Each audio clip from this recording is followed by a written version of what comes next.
Kalau nanti aku ngelantur gak jelas dan dikira orang aneh, gimana? Kalau nanti aku ke depan terus terbata-bata dan nggak tahu mau ngomong apa, gimana? Kalau nanti aku ke depan dan lupa harus ngapain terus diketawain gimana? Setidaknya itu yang dulu aku selalu pikirin setiap ada tugas yang mengharuskan aku untuk ke depan. Dalam kesempatan kali ini, aku mau cerita tentang perjalanan diriku yang awalnya bahkan tidak berani untuk bicara di depan kelas, sampai pada akhirnya memiliki keberanian untuk maju ke depan dan bicara ke orang banyak. Hi, I'm your teller Mr. Cube, and before we dive into the story, remember, biarkan cerita ini menjadi opsi pilihanmu, bukan kewajibanmu. Sebab aku hanya berbagi denganmu, bukan mengarahkanmu. Thank you.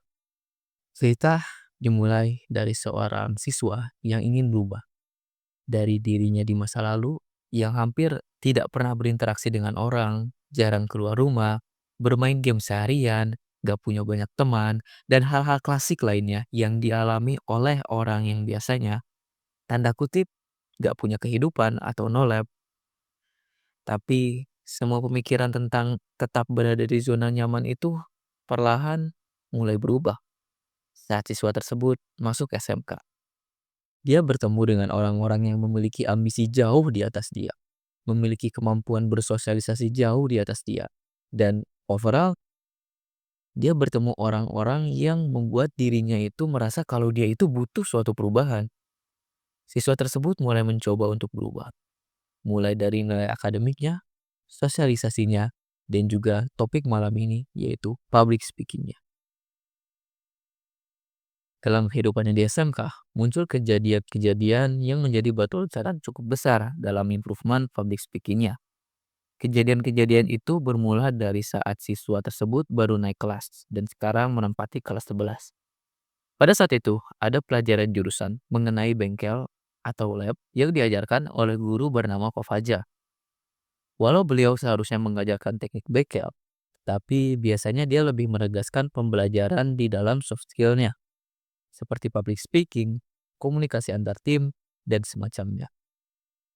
Dalam setiap pembelajaran beliau ingin ada satu siswa atau siswi yang mempresentasikan sesuatu di depan kelas sebagai nilai tambahan. Beliau tidak peduli apa yang akan siswa atau siswi tersebut presentasikan. Tetapi yang terpenting siswa tersebut sudah maju ke depan dan setidaknya berani untuk mencoba berbicara di depan kelas sendiri dan tanpa membaca apapun. Siswa tersebut melihat ada teman sekelasnya yang mencoba untuk berani dan berbicara di depan untuk pertemuan pertama pelajaran Pak Fajar. Hal itu membuat keinginannya untuk berubah bangkit kembali, untuk bisa berdiri di depan dengan percaya diri dan berbicara di depan orang banyak. Siswa tersebut pada akhirnya menargetkan agar di minggu selanjutnya pada pertemuan kedua pelajaran Pak Fajar, dia akan ke depan dan mempresentasikan sesuatu. Beruntungnya, pada masa itu siswa tersebut sedang tertarik dengan sebuah YouTube video yang berjudul Why Generalists Beat Specialists, Jack of All Trades. Siswa tersebut pun mulai memvisualisasikan bagaimana dia akan menyampaikan topik tersebut di depan teman-temannya, bagaimana dia akan menyampaikan setiap kata, dan bahkan keadaan kelas itu sendiri. Sembari memahami inti dari video tersebut secara jelas, agar kata atau kalimat yang kita keluarkan itu sebagaimana kita ingin menyampaikan atau menjelaskan informasi yang kita ketahui dari satu manusia ke manusia yang lain. Fast forward, pertemuan mata pelajaran yang kedua Pak Fajar pun tiba. Siswa itu pun memberanikan diri untuk maju ke depan ruangan kelas dan memulai mempresentasikan materinya. Hasil dari presentasi yang dilakukan oleh siswa tersebut pun bisa dibilang cukup sukses.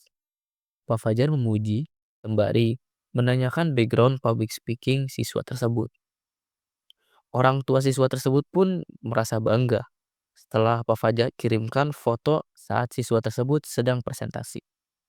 Pujian-pujian tersebut membuat siswa tersebut cukup percaya diri mengenai kemampuan public speakingnya dan mengawali keyakinan bahwa dia memiliki suatu kemampuan atau skill untuk melakukan public speaking di masa mendatang. Tetapi ini bukanlah percobaan pertama untuk mengubah dirinya menjadi lebih baik dalam public speaking. Sebelumnya, dia sudah mencoba untuk melakukan hal yang serupa, tetapi mendapatkan hasil yang kurang baik. Salah satu contohnya adalah kejadian yang berawal saat dia baru memasuki kelas 10 dan memilih untuk masuki English Club.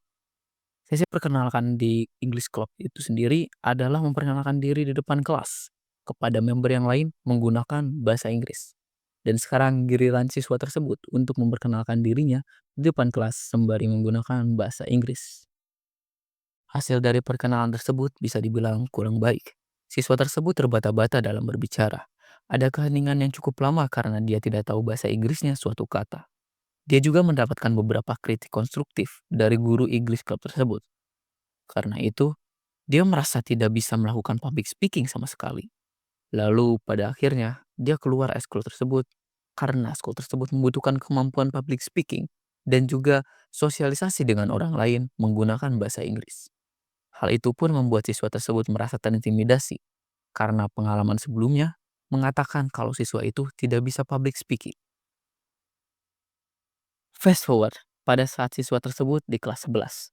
Setelah dia mendapatkan cukup keberanian dan memiliki kepercayaan yang mencukupi untuk yakin pada dirinya sendiri bahwa dia memiliki kemampuan atau setidaknya bisa untuk public speaking, muncullah kejadian yang sedikit serupa dengan guru yang sama, tetapi bedanya kali ini siswa tersebut memiliki cukup kepercayaan dan keberanian bahwa dia punya kemampuan untuk berbicara di depan banyak orang. Guru Inggris tersebut meminta agar setiap anak menulis skrip mengenai suatu materi di bahasa Inggris, lalu mempresentasikannya di depan kelas, tanpa melihat skrip tersebut di minggu depan. Siswa tersebut mulai untuk menulis skrip dan menghafal bagian-bagian dari skrip tersebut. Setelah itu, siswa tersebut membayangkan situasi presentasi yang akan datang di masa depan. Setelah semua usahanya dalam berlatih, sekarang giliran siswa tersebut untuk maju ke depan dan mempresentasikan materinya. Sekarang sudah bukan tentang seberapa siap kamu untuk presentasi, tetapi seberapa kuat kepercayaan diri itu agar kepercayaan diri itu bertahan saat kamu presentasi. Fast forward, presentasi siswa tersebut berjalan lancar.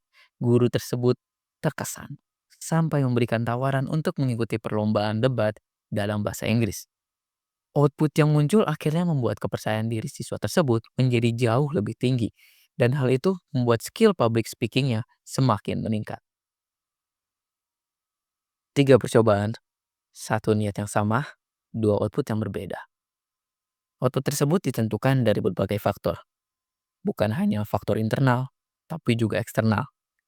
Karena itu, cobalah jika kalian belum mencobanya. Cobalah setidaknya sekali. Dan jika kalian telah mencobanya, lalu mendapatkan hasil yang kurang baik, ingat, hasil yang kurang baik dalam percobaan kali ini itu muncul karena berbagai hal. Dan berbagai hal itu bisa berubah dan diperbaiki. Karena itu, coba kembali dengan membawa hal yang berbeda. Sampai kalian dapat hasil yang baik. What works for me doesn't always work for other people. The method I use to solve my problems doesn't always solve other people's problems. However, the fact that you are still trying means you haven't failed yet and still have a chance to achieve whatever you want.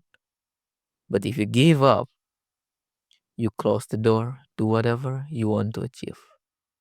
So please, try again.